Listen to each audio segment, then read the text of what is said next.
નમસ્તે. આજની રેસિપીમાં આપણે બનાવીશું ખાટી અને સુગંધિત ગુજરાતી મિક્સ દાળ. આ દાળ એક દરેક ગુજરાતી ડીશની મેઇન આઇટમ છે.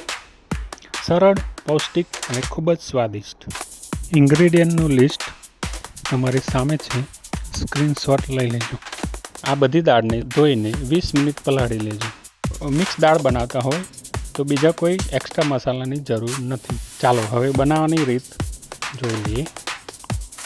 પલાળી દાળને 2 કપ પાણીમાં હળદર અને થોડું મીઠું ઉમેરીને 3 સીટી સુધી કુકરમાં રાંધી લો.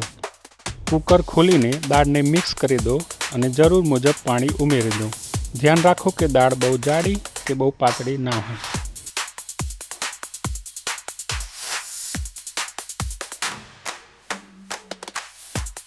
હવે વઘાર તૈયાર કરીએ. એક નાના વઘાર પાત્રમાં ઘી ગરમ કરો.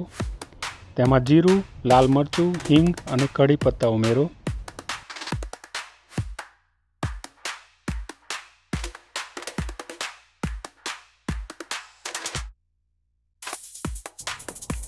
તડતડાટ થતાં જ આ વઘારમાં દાળ ઉમેરી દો અને દાળને જરૂર મુજબ ઉકાળો.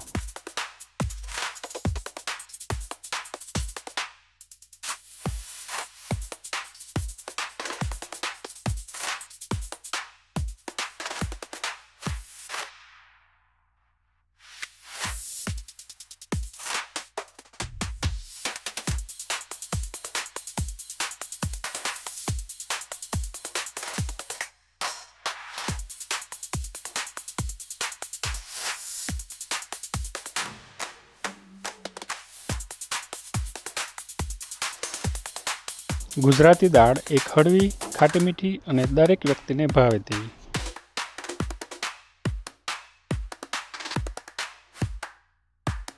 છેલ્લે દાળ પર લીલા ધાણા નાખો અને ગરમા ગરમ ભાત સાથે પીરસો. જો આ રેસીપી પસંદ આવી હોય તો શેર કરજો, સબસ્ક્રાઈબ કરજો અને કોમેન્ટમાં લખજો તમારી મમ્મી કેવી રીતે દાળ બનાવે છે.